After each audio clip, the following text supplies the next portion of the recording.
I think it's great that Netflix is funding projects like Army of the Dead. But is it a good idea to give Zack Snyder so much money and the free reins to do whatever he likes? Let's find out in this review.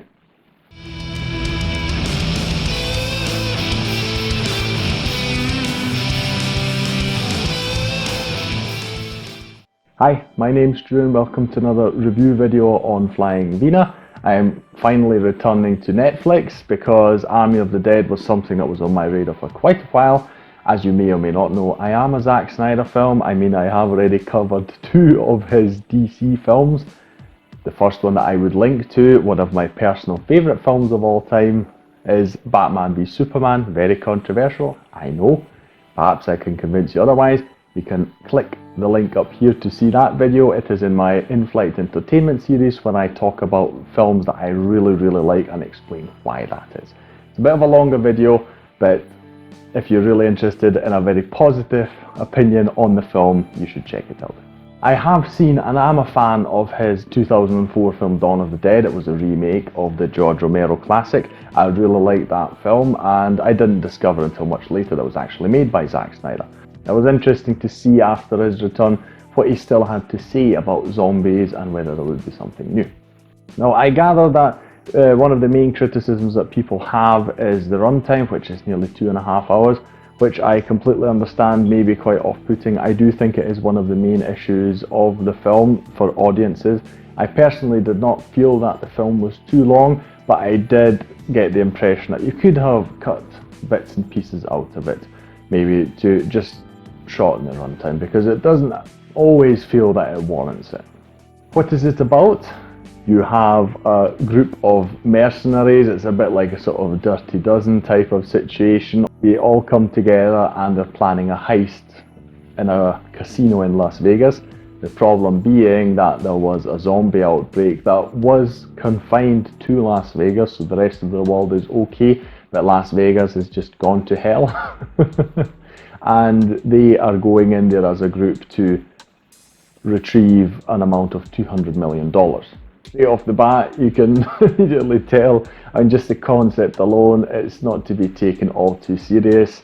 And there are also, if you do watch on Netflix, there is also an additional sort of behind the scenes documentary. It is intentional, so Zack Snyder did want to be sort of tongue-in-cheek about it. They are aware of what they're doing with this film.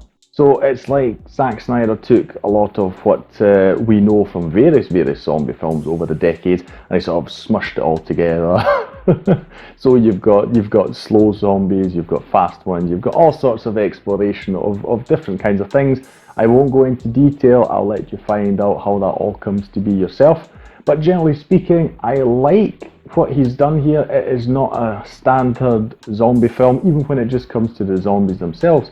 Quite a few of the ideas put forward here, introduced here, are things that I would like to see developed further. No spoilers, but one thing I do want to touch upon is I feel that the story itself does not work completely for me because writers, they add a lot of tropes in here, and while it's difficult to have a film without tropes, some of them in here are just so annoyingly obvious, really, and just so boring, I'll say that. At times I feel it took away from my enjoyment of the film.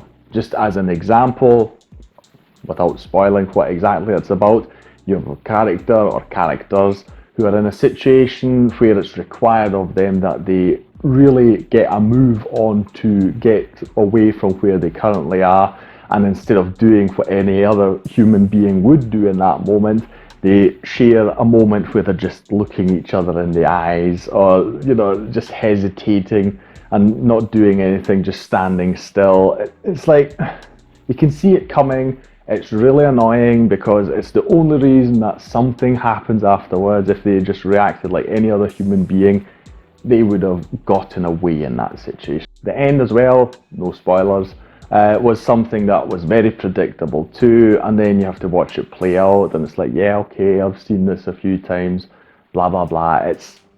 I just feel that if they had worked a bit more on the script, they could have created something that throughout was really unique and an incredible film. It is overall a good film, but I feel it could have been even better. It does work well as the tension, so you have, as you can imagine with a zombie film. You have ideas that are in this film. It opens up very many different situations where you have tension, that we're just because we're in new situations, and the tension is really good. The way it's done, the way it plays out felt very satisfying, so it is good. It definitely has its moments. It is not a horror film. Like I say, you have tense moments, but nothing is really scary, I would say, unless you find zombies very scary, then of course. The tension is always also eased up by the humour, I would say. I already briefly mentioned the runtime, which many people felt was too long, and I myself would agree a bit. I'm not saying cut it down to 90 minutes, but I think you could shave a good 10 to 15 minutes off the film and it would still feel the same way, really. One thing that is rather good, though, I will say, is that the film as presented was fine because it feels like it's very well put together. So the editing is good and the pacing of the story is fine. We have got many characters. That's one thing. As I said, it's like a dirty dozen type of thing. So you've got many different people coming together. And I was genuinely very surprised at how well that worked. So the group itself is really good, I feel. Again, I was very surprised by the characters. There are a few standouts, but generally speaking, very good.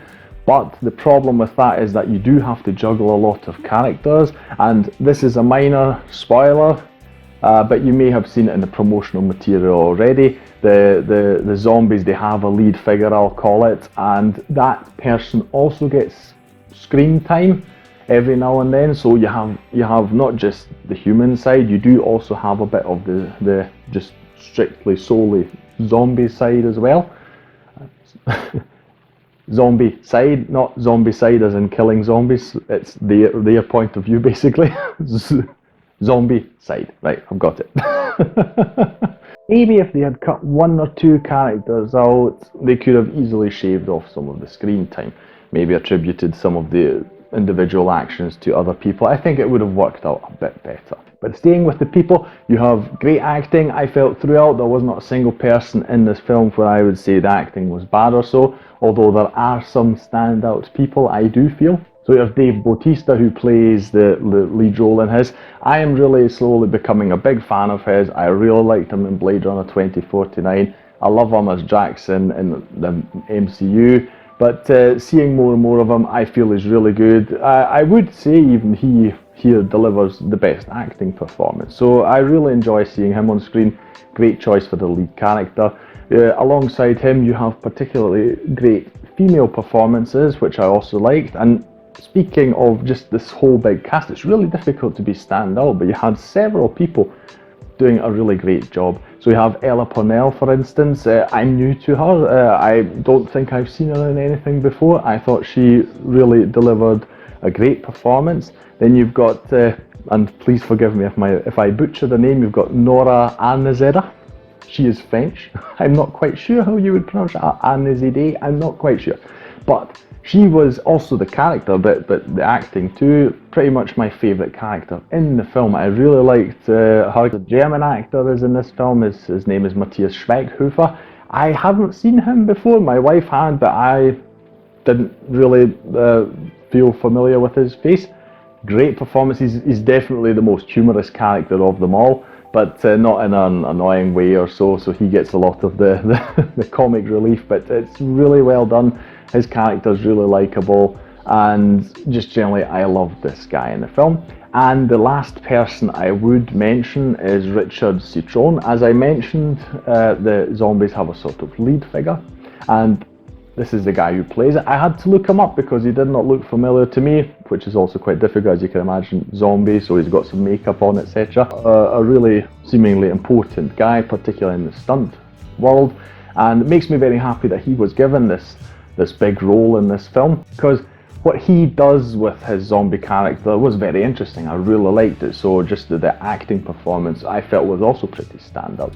To round off the whole picture, you've got great CGI in this film. They had to rebuild Las Vegas. If you're interested in detail, you can watch that documentary. Really fascinating to see how they built the whole thing. They did have physical sets as well, of course. So much went into it, I am absolutely sure. One very heavy criticism I do have, as we're talking about the looks, etc., is Zack Snyder here insisted on also being the director of photography, and while he is a very visual guy and I like his style generally speaking, I do feel that this is probably his most beautiful film in terms of looks. Everyone has got this sort of soft look, and all the buildings, objects, etc. It's all got this rather soft look. It looks absolutely beautiful, but somebody needs to keep an eye on the focus, because I've seen him do a lot with focus in past films, of course, but here it feels like he just went berserk basically, because you've got so many shots where the camera, the focus is just on one character, and it would actually be good for you to see the surrounding area to sort of get your bearings on where are we at, or just because in the background you've got other characters in the group that we like and want to see, and the focus keeps shifting, and I felt it really distracting. I don't know, it really took me out of the moment sometimes, because we're constantly, there's a battle for focus. It's either in the foreground or background, whatever. So I feel that while the focus is used very well, there's particularly some zombie scenes where the focus really looks incredible. It's so beautiful even to see these monsters, just the way they are shown and captured on screen. Really wonderful. It's given me a wider picture. I want to see more of the action in general that's going on. If you're going for something tense where you want the focus, fine. But if it's just two characters are talking, I don't need the focus. And the next thing together with that are close-ups. So many close-ups. Again, bit of a claustrophobic feel, but not in the good way, not in the tense way that we want in a horror film.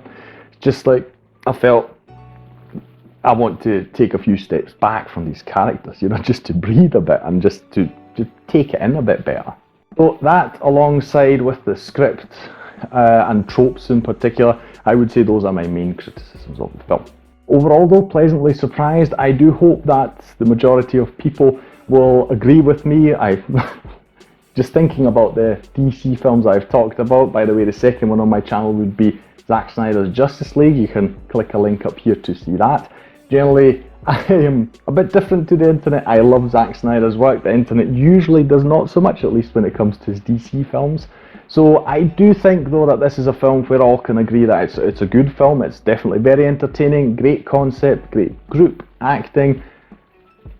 I've mentioned my criticisms, and I'm sure other people will have similar things to say, but I don't think that people will feel this is a bad film. I don't think so. In the very least, it's a very fun film, and the concept is great.